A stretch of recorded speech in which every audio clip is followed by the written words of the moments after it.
Kemudian kita bersyukur kepada Allah yang telah memberikan afiah kepada kita. Kesehatan. Afiah ini bahasa Arab. Afiah itu selamat, sembuh.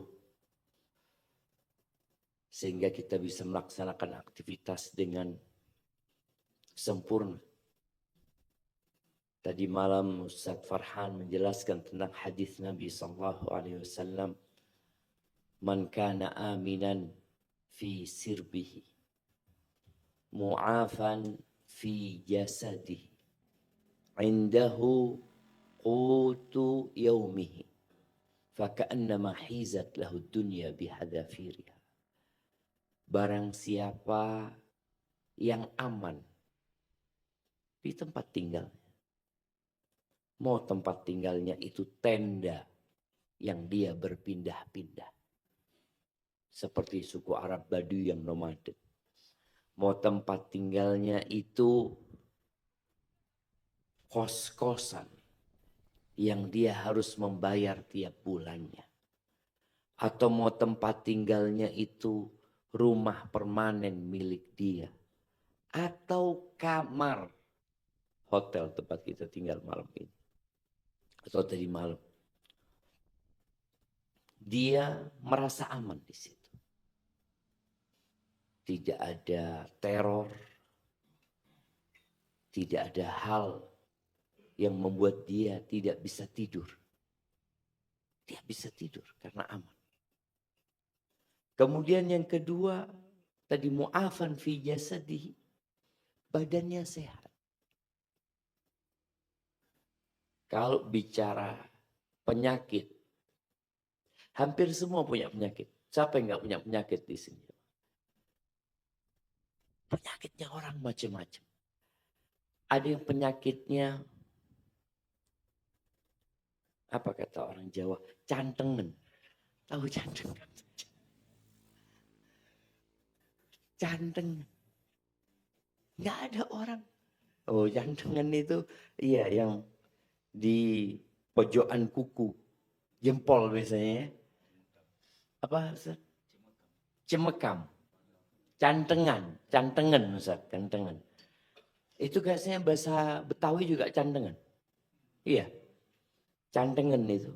Semua orang punya penyakit. Ada yang penyakitnya lututnya nggak enak, ada yang jarinya subhanallah. Tapi secara umum ada yang mu'afan, dia bisa beraktivitas. Artinya penyakit itu adalah penggugur dosa buat dia. Pengangkat derajat untuknya karena memang kita tidak pernah selamat dari perbuatan dosa ini. Tapi secara umum afiah. Alhamdulillah. Dia bisa datang ke masjid. Dia bisa kerja. Dia bisa berdiri, dia bisa duduk. Mu'afan fi jasad. Itu nikmat Allah Azza wa Jalla yang lebih besar daripada nikmat harta. Yang terakhir urusan harta Nabi SAW sebutkan. Dan ternyata yang dibutuhkan manusia, harta ini apa? Makan cuma. Makan. Indahu qutu yaumi. Dia punya yang dia makan hari itu. Hari itu.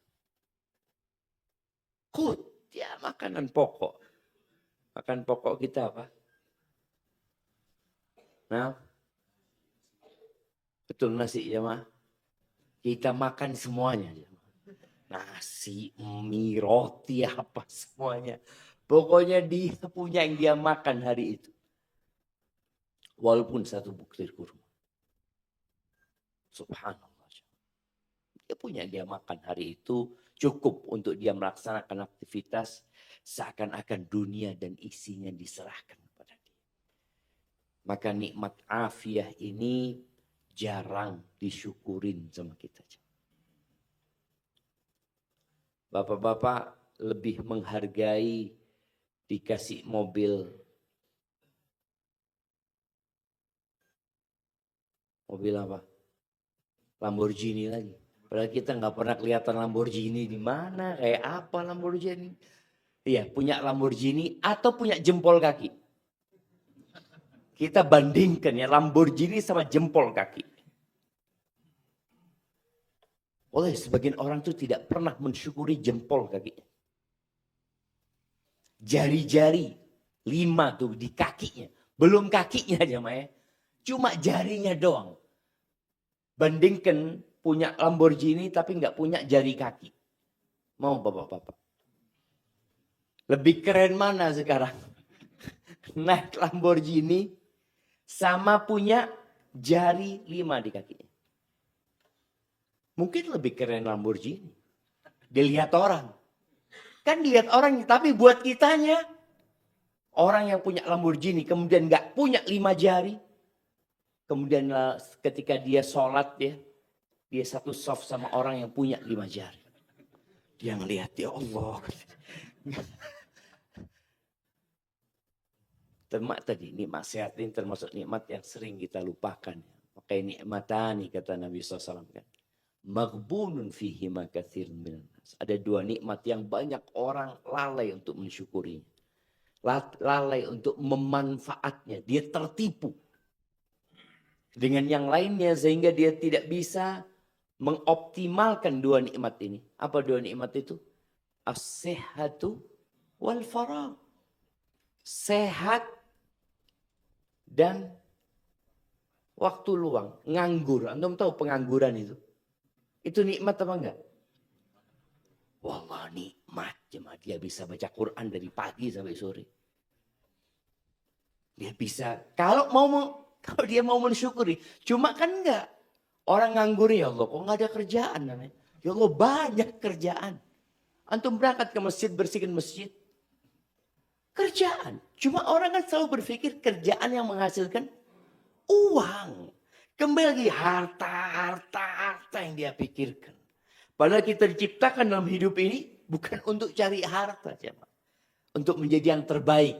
Ahsanu amala. Dan dengan waktu luang itu kita bisa lebih maksimal menjadi yang terbaik. Masya Allah. Kena panitia ini jamaah. Masya Allah. Jazakallah khair. Ana izin minum waktu itu jamaah.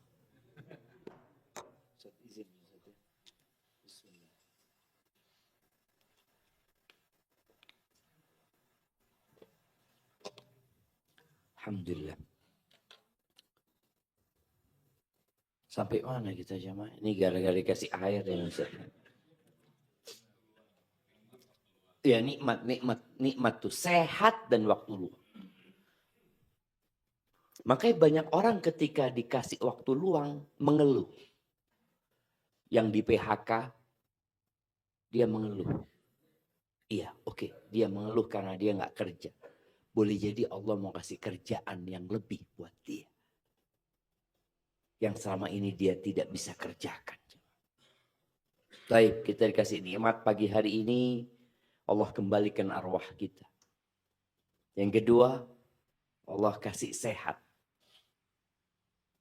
Kasih afiat di tubuh kita. Yang ketiga, yang paling puncaknya. Wa adzina lana bidzikri. Allah memberikan izin buat kita untuk mengingat Allah Azza wa Jalla. Masya Allah, baik juga dia sama antum Ustaz ya. Masya Allah.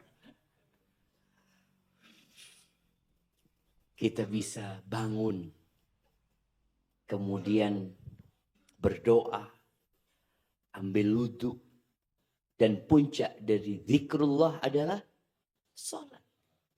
Aqimis salata li zikri, kata Allah. Dirikan salat untuk mengingatku, kata Allah. Kita bisa salat. Dan subhanallah, salat subuh ini termasuk salat yang paling berat buat orang-orang munafikin. Orang munafik salat enggak jemaah? Siapa imamnya orang munafikin di masa Nabi SAW?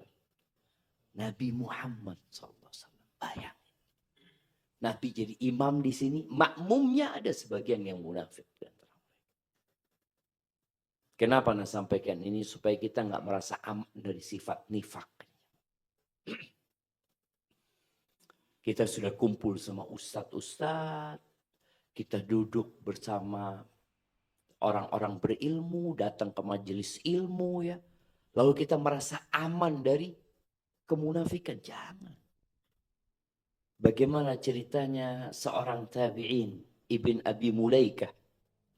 Dia mengatakan, adraktu thalathina min ashabin Nabi sallallahu alaihi wasallam kulluhum yakhafu ala nafsihi nifaq. Aku pernah berjumpa, kata dia, dengan 30 dari sahabat Nabi SAW. Dan semuanya takut dengan penyakit kemunafikan. Nggak ada yang mengatakan imannya seperti imannya Jibril lah, apa enggak. Semuanya takut dengan kemunafikan. Maka kita yang udah ngaji ini, udah belajar ini, jangan pernah merasa aman. Ustadz pun jangan merasa aman. Ini sahabat-sahabat Nabi yang dijumpai oleh Ibn Abi Mulaikah, di antaranya Aisyah radhiyallahu taala anha. Dia mengatakan takut dengan penyakit kemunafikannya. Iya, salat subuh termasuk salah satu tanda untuk mengenali orang-orang munafik. Berat, bukan tidak sholat jamaah. Athqal. Artinya sholat yang paling berat untuk mereka laksanakan. Kadang-kadang mereka sholat subuh. Masih sholat subuh. Karena ditanya kemarin, kemana kok nggak kelihatan sholat subuh? Oh iya, besok sholat subuh. Store apa istilahnya? Store muka aja. Iya, di antara mereka cuma itu, store muka. Allah Azza wa Jalla mengatakan, idza qamu ila sholati qamu kusala yura'unan nas. Orang munafik itu kalau berangkat sholat dia, tapi malas. Jadi tidak ada semangat dia untuk melaksanakan ibadah itu. Yura'unan nas, ini setor muka. Riya aja. Ingin dilihat oleh manusia. Wala yadhkuruna Allah illa qalila. Dan tidak mengingat Allah kecuali sedikit. Allahumma salli wa sallim ala abdika wa rasulika sayyidina wa maulana Muhammadin wa ala alihi wa ashabihi ajma'in. Amma ba'd. Jamaah, ada dua amalan yang ingin Ana sampaikan di pagi hari ini. Yang pertama berkaitan dengan sholawat buat Nabi alaihi salatu wassalam. Kita ini ngaku cinta Rasul sallallahu alaihi wasallam. Tapi coba semuanya bermuhasabah. Selama di batu ini, selama hidupnya sampai hari ini, berapa banyak sholawat dia buat Nabi alaihi salatu wassalam.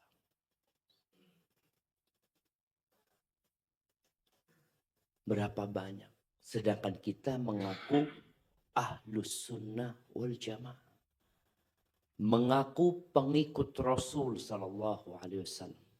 Cinta sama Rasulullah sallallahu alaihi wasallam. Menghidupkan sunnah Rasul sallallahu alaihi wasallam.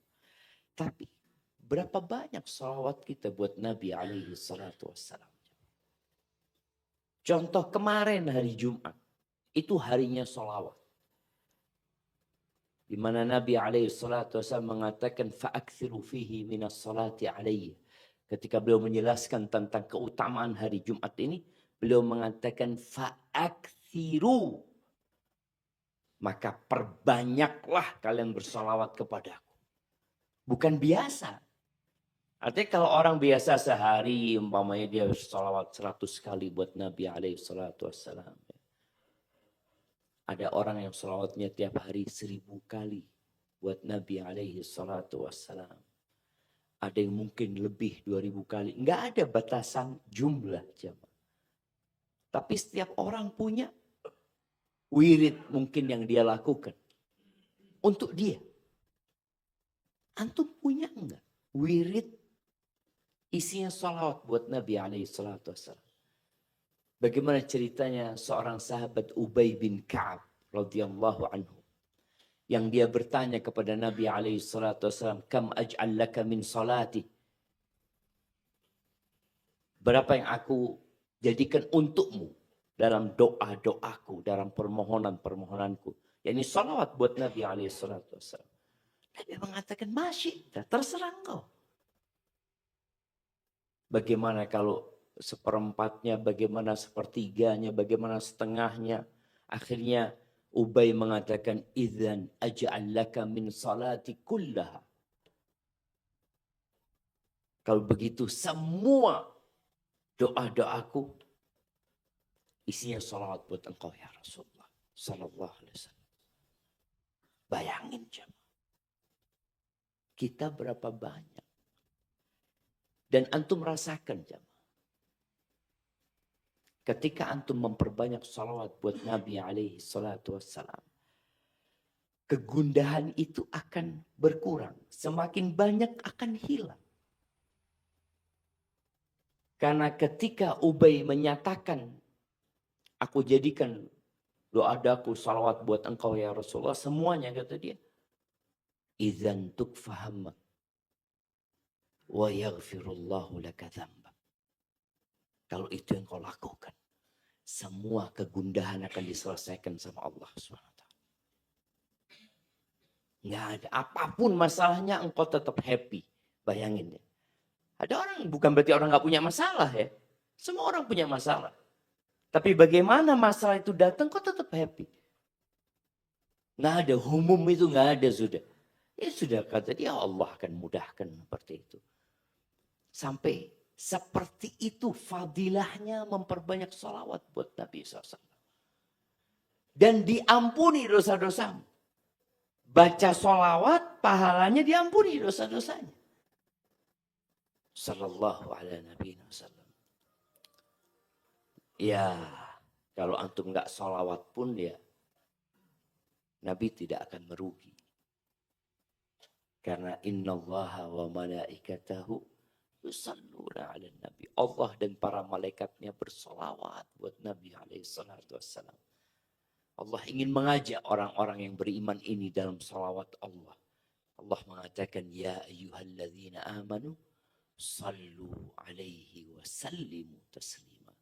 Wahai orang-orang yang beriman, bersalawatlah dan bersalamlah kalian buat Nabi Muhammad alaihi salatu wassalam.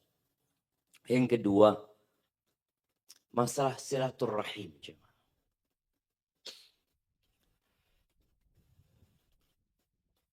Ana sebenarnya berharap setiap daurah seperti ini, setiap keluarga itu membawa keluarga baru.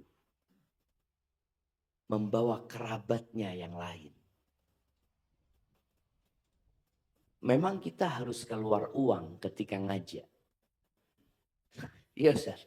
Kalau cuma ngasih informasi, ada daurah lah. Dia dapat informasi di mana-mana. Jangan cuma kasih informasi. Sampai ke aku sudah belikan voucher buat engkau. Jadi berulang kali di dalam Al-Quranul Azim, Allah Azza wa Jalla itu memerintahkan kita untuk berbuat baik. Wa qadha rabbuka alla ta'budu illa iyyahu bil walidaini ihsana wa bidzil qurba. Jadi banyak rahim disebutkan dalam Al-Quran itu dengan ucapan dzil qurba, kerabat.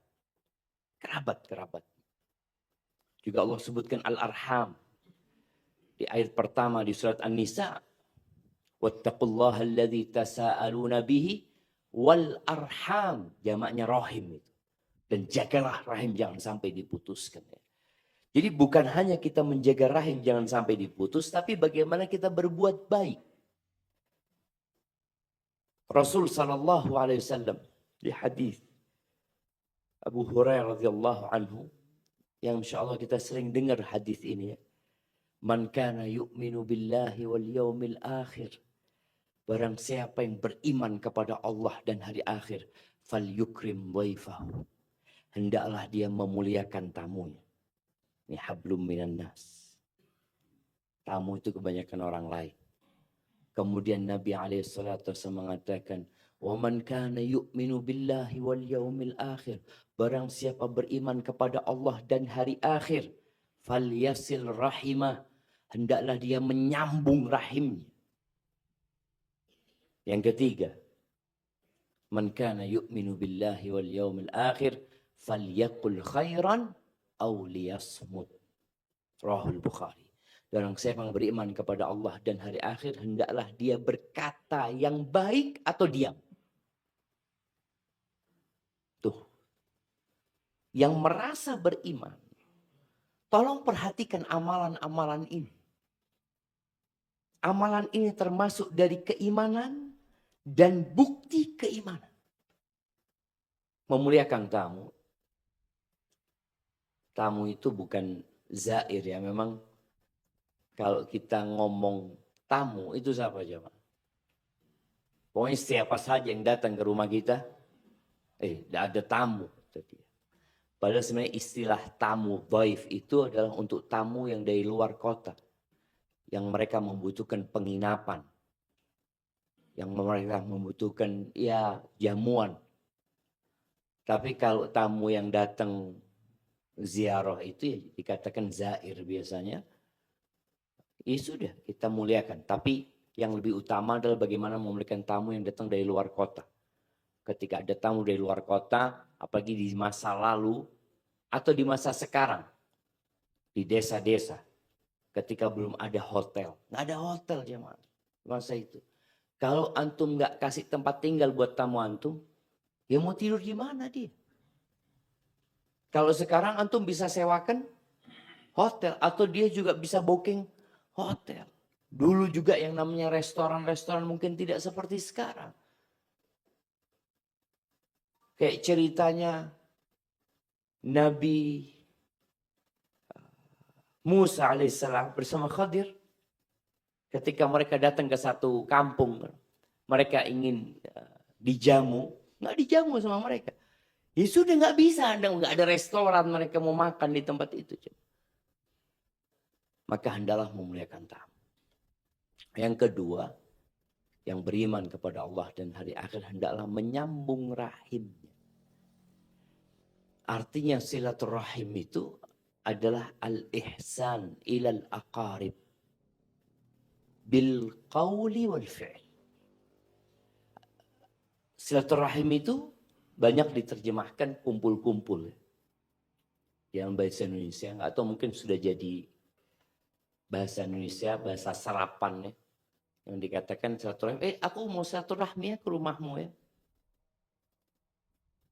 Engkau apaku? Pamanku? Bukan. Saudaraku? Bukan. Sepupuku? Bukan. Ya kawan SMA lah. Kan sekarang orang teman-teman semuanya acara silaturahim. Alumni SMA mana gitu ya. Sehingga ketika kita salah memaknai bahasa agama ini, boleh jadi ada kesalahan dalam mempraktekkannya dalam kehidupan kita. Berapa banyak orang-orang mengatakan, saya Ustaz mau datang ke rumah Ustaz ya, saya ini orang yang suka silaturahim Ustaz. Padahal ke pamannya nggak pernah dia. Ke sepupunya nggak pernah. Ngomongnya saya suka silaturahim. Tapi kemana? Ke tempat kawan-kawannya. Sohib-sohibnya. Ya. Datang. Maka ingat silaturahim itu dari asal kata rahim. Rahimnya ibu. Pokoknya yang ada hubungan dengan rahim itu. Itulah yang kita diperintahkan untuk berbuat baik secara khusus. Kalau berbuat baik kepada seluruh manusia, kita diperintahkan untuk berbuat baik. Kepada binatang pun kita disuruh untuk berbuat baik. Tapi kepada kerabat lebih lagi. Jadi kalau antum berbuat baik sama orang lain, berbuat baik sama orang-orang miskin, lalu ternyata antum belum berbuat baik kepada kerabat, ada masalah sama antum. Apa bedanya berbuat baik kepada kerabat dengan berbuat baik kepada orang lain? Jamaah. Berbuat baik kepada adik umpamanya. Atau kepada ponakan, atau kepada paman. Dengan berbuat baik sama orang kampung. Apa bedanya? Nah? Oh, secara pahala. Iya, sahih. Secara pahala, double berbuat baik kepada kerabat. Daripada berbuat baik kepada orang umum. Karena kita dapat pahala sedekah, dapat pahala, ya pahala asilah, menyambung rahim itu. Perbedaan lainnya jemaah. Kalau berbuat baik kepada orang lain, mereka akan cerita. Tapi kalau berbuat baik kepada kerabat, biasanya nggak diceritakan. Diam saja dia. Dia dibantu sama antum. Maka secara hati, nafsu kita lebih suka berbuat baik kepada siapa? Orang lain. Karena diceritakan fulan, Masya Allah. Oh ini suka bantu saya, ini yang bangun masjid saya, ini yang bangun sekolah saya. Tapi kalau kerabat masa cerita, oh ini rumah dari kakak saya. Ini enggak kadang-kadang mereka. Sehingga berbuat baik kepada kerabat itu lebih berat. Tingkat keikhlasannya harus lebih tinggi lagi. Karena sama sekali biasanya nggak ada yang cerita. Karena dia juga malu mau cerita bahwasanya dia dibantu sama ini anak ini disekolahkan sama pamannya sama apa yang enggak. Tapi ternyata itu yang lebih dahulu diperintahkan kepada kita. Bagaimana Allah mengatakan wa atidzal qurba haqqahu. Berikan kepada kerabat-kerabat itu hak mereka. Maka kita perlu belajar apa sih hak-hak keluarga kita. Kalau bicara kerabat itu yang satu buyut lah. Yang satu kakek. Kalau mau lebih dekat lagi yang satu kakek. Kalau satu buyut itu berarti minduan kita. Iya. Minduan. Bahasa Indonesianya apa? Minduan. Apa bahasa Indonesia? Karena bahasa Indonesia ini bahasa yang miskin kosakata. Karena dia baru umur berapa tahun? Umur berapa tahun bahasa Indonesia? Ayolah jemaah. Kan sejak Sumpah Pemuda baru ada bahasa Indonesia. Sebelumnya nggak ada bahasa Indonesia. Kemudian menyerap dari bahasa Jawa, menyerap dari bahasa Sunda, menyerap dari bahasa Arab, menyerap dari bahasa Inggris. Bahasa Indonesia itu nggak punya huruf fa atau fi. Coba sebutkan kosakata bahasa Indonesia yang pakai huruf fa atau fi. Apa jemaah?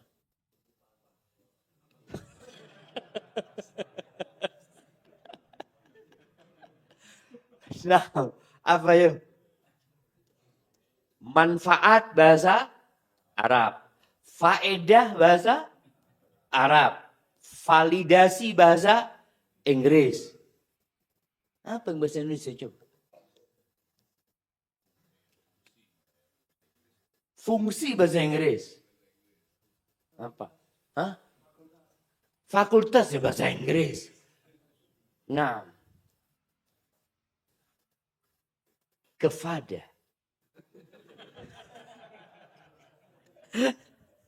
Orang Arab yang dari Yaman, dari Hadramut yang tinggal di sini, mereka nggak punya P aja, Mak. Di Arab itu nggak punya P juga. Akhirnya semua P-nya bahasa Indonesia diganti fa sama dia. Kepada. Kepada. Taiba. Subhanallah. Kenapa kita ngomong itu? Iya. Oh iya, tadi masalah minduan. Ya, minduan. Artinya apa bahasa Indonesianya? Saya sanak kerabat kan semuanya. Paman masuk sanak kerabat ya. Sepupu masuk sanak kerabat. Kakak beradik masuk sanak kerabat ya. Minduan ini artinya sepupu dua kali.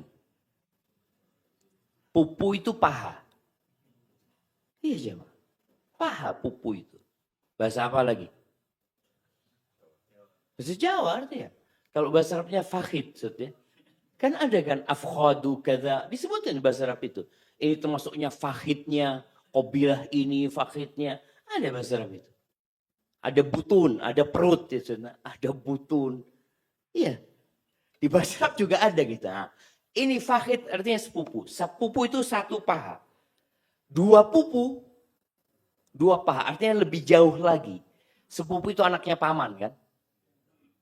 Kalau dua pupu anaknya, anaknya Pak D sama aja anaknya paman. Apa? Anaknya Pak D, Pak Le.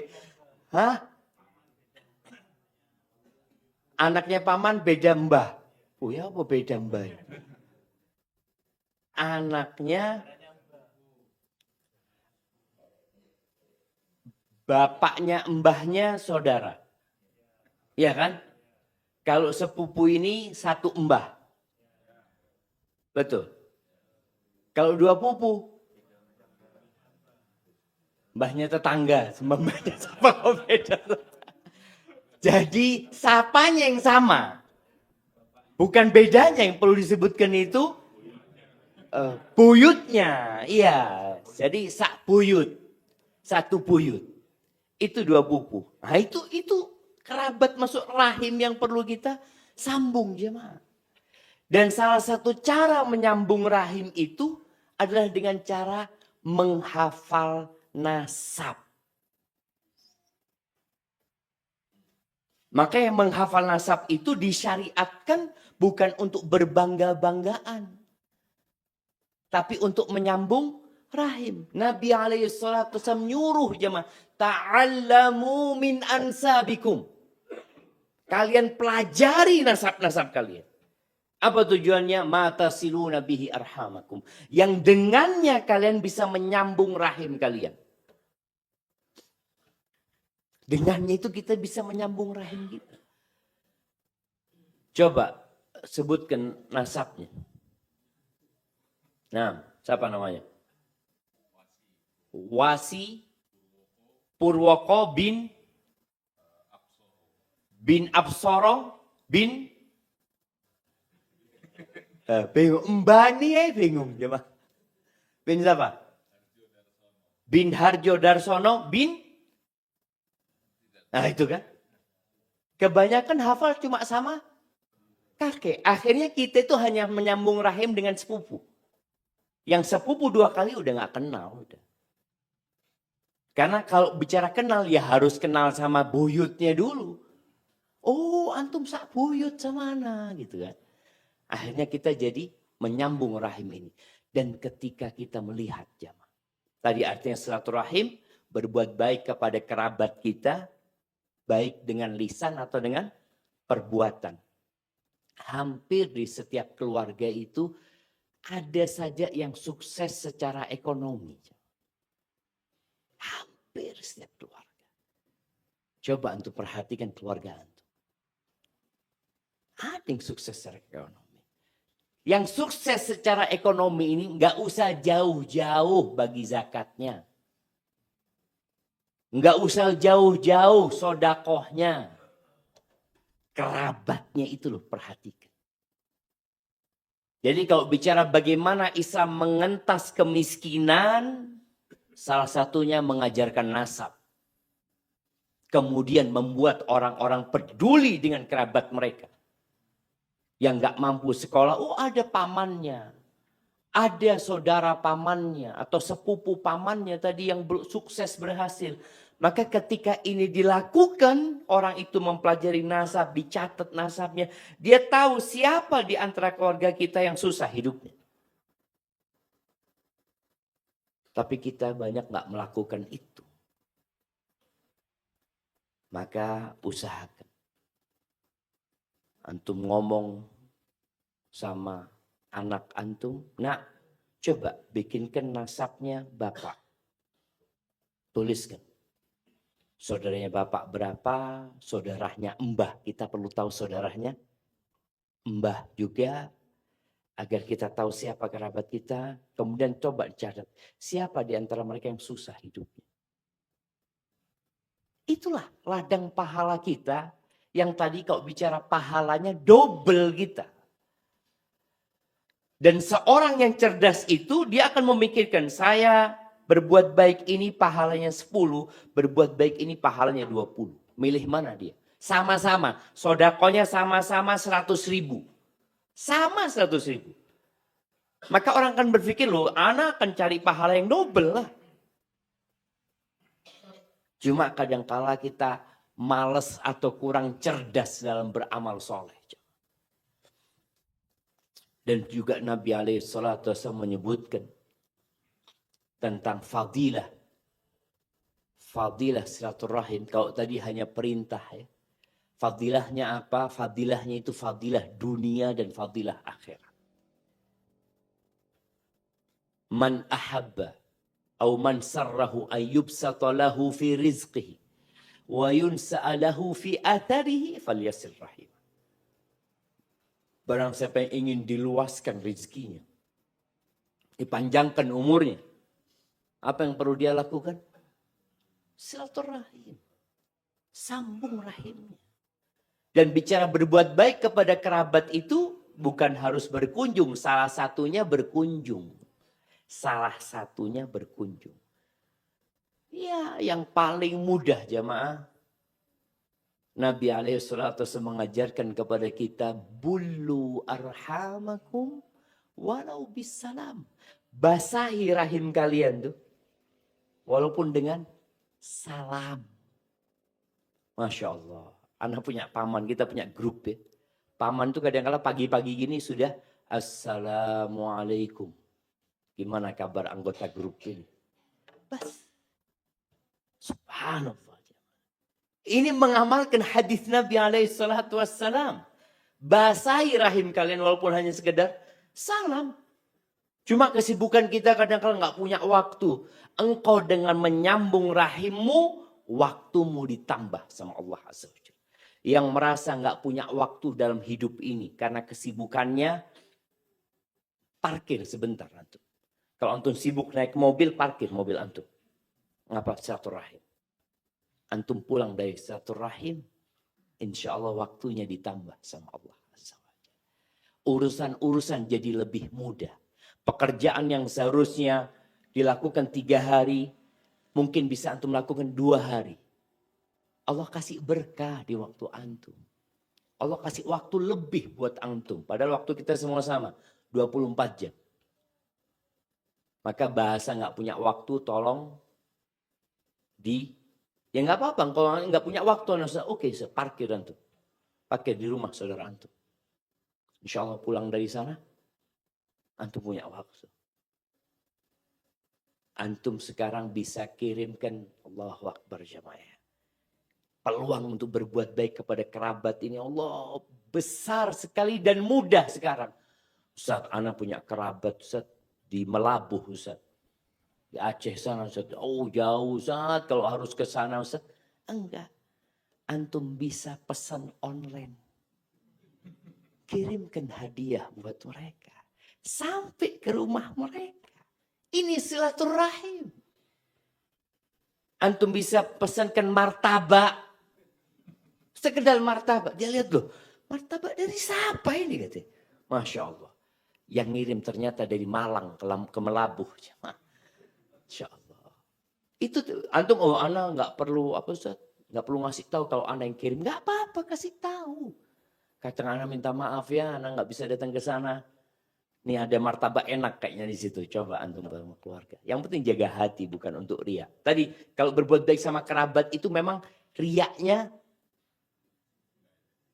ada tetap, tapi kurang jamaah. Berbeda sama orang umum. Maka kita sholat sunnah di rumah. Disunahkan. Lebih banyak daripada di masjid. Lebih afdal ya sholat di rumah. Kan kelihatan istri kadang-kala Ustaz. Ya nggak apa-apa. Istri antum tahu sama antum. Antum pura-pura sholat sunnah. Aduh, sholat sunnah. Nafkah nggak dikasih. Ini sholat sunnah. Nafkah ini wajib gitu kan. Kan istri tahu nih sama suaminya ini yang sholat sunnah. Nafkahnya kasih lah. Lebih wajib mana? Sholat sunnah sama kasih nafkah sama istri? Nafkah lah yang wajib seperti itu. Jadi yang ingin diluaskan rezekinya. Antum kadang-kadang merasa, ya Allah susah Anda punya hidup ya sekarang ini. Silaturahim. Nggak harus datang. Karena ada kerabat-kerabat juga jemaah yang tidak menyukai kehadiran kita. Karena dianggap, aduh datang fulan, kayaknya perlu fulus fulan. Ada kawan Masya Allah. Dia nyari kerabatnya. Setelah dia belajar, dia kemudian termotivasi untuk menyambung rahim dia. Dia datang ke kerabat-kerabatnya, Alhamdulillah. Dia datang naik mobil Alphard. Ya, welcome semua keluarganya jamaah. Ahlan wa sahlan gitu kan. Tapi kalau datang naik ojek online, aduh, kayaknya pulang harus disangoni ini ya. Harus dikasih sang. Nah, tadi kalau mereka kehadiran antum mungkin dianggap sama mereka merepotkan, ya antum silaturahim dengan telepon. Atau kita datang bukan untuk ngerepotin mereka. Dengan telepon, ya tadi antum bisa ngirim sesuatu. Tapi kalau benar antum ingin menyambung rahim anak kok rindu sama mereka. Anak rindu sama ponakan-ponakan anak. Sama semua. Berangkat antum ke sana. Kalau ditanya, ya Allah ada acara apa ya?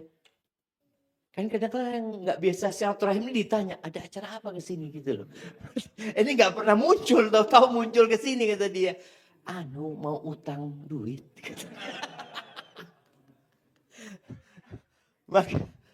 maka mungkin itu perlu jadi catatan kita. Tujuan kita adalah tadi diluaskan rezekinya. Itu kalau bicara dunia ya, Allah akan kasih pahala dunia. Kemudian Allah akan kasih pahala akhirat. Apa pahala? Pahala dunia akhirat ya. Rahim itu ketika Allah ciptakan, itu bergelantungan dengan arsy Allah Azza wa Jalla. Dia mengatakan, hadza maqamul a'idzi bika.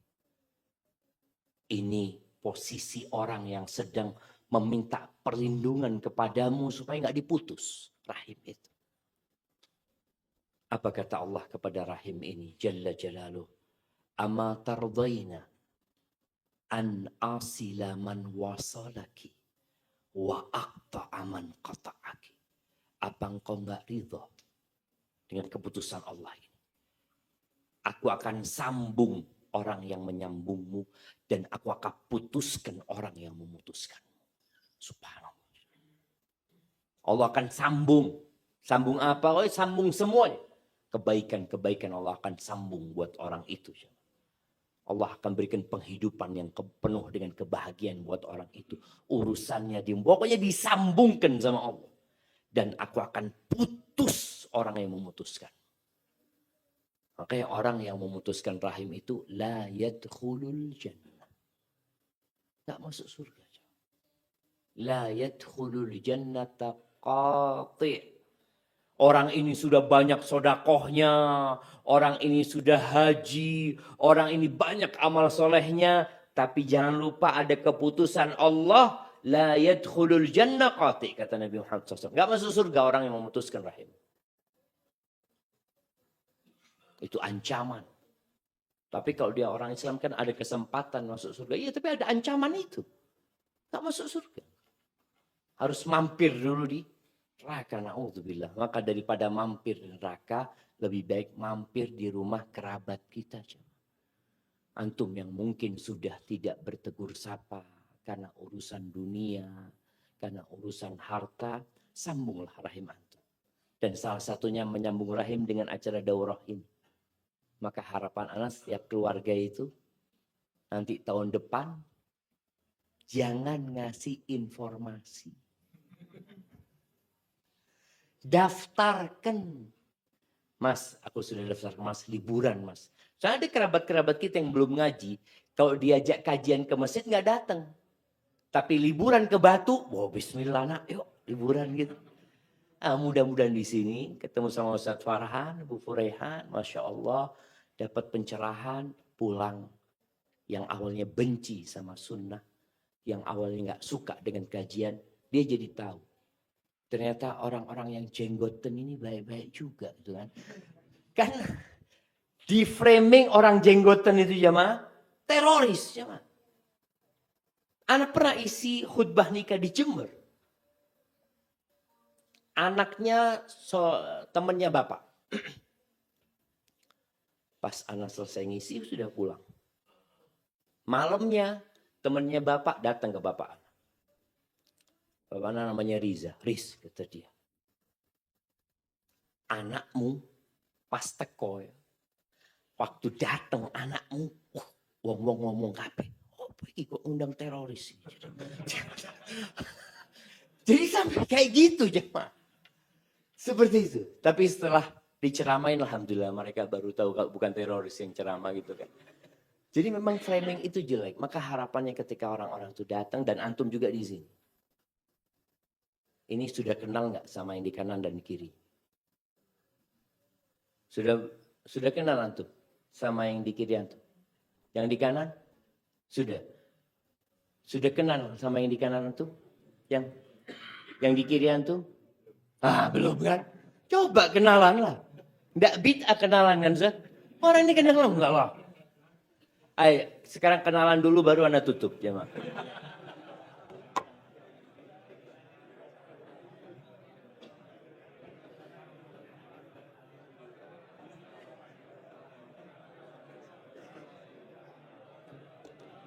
Tanya itu nama, asalnya, dan profesinya. Ya mungkin profesinya sama.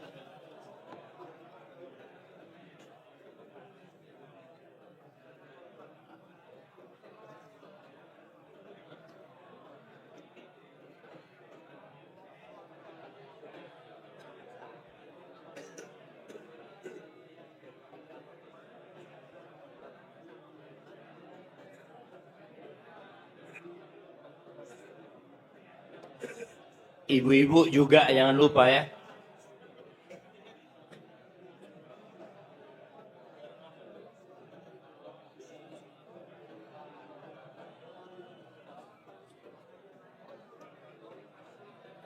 Sudah cukup jamaah. Cukup. Nanti dilanjutkan lagi. Dilanjutkan nanti. Di antara adab talibul ilm itu loh, ayo cukup loh. Terus no. Cukup sih. Ntar lagi lanjutkan lagi. Kita bubar lanjutkan silakan. Memang di antara adab talibul ilm yang disebutkan dalam kitab Tadhkiratus Sami' wal Mutakallim ya, itu at-tarhib bil qadim, menyambut orang yang baru datang. Jadi kadang-kadang kita duduk duluan ya, ada orang baru datang. Kita yang nyambut gitu. Karena kita datang duluan, tahu-tahu orang itu mungkin sholat sunnah di sebelah kita, selesai sholat kita, Assalamualaikum, apa kabar, ini itu termasuk adab. Dan kalau kita menjaga itu, insya Allah dakwah ini semakin tersebar. Karena tidak sedikit mereka yang datang kajian itu dicuekin. Bagi emak-emak nih. Kalau yang datang masih pakai lipstik 2 cm. Ya, dia datang pakai lipstik, dia lihat, apa ini kajian, apa kondangan ini. Loh jangan, dia mau datang sudah alhamdulillah. Ahlan wa sahlan. Ada ustaz di Surabaya, Masya Allah. Dulu di tahun 90-an ya. 80, 90 sebelum ada jilbab. Pas 89, 90 jemaah.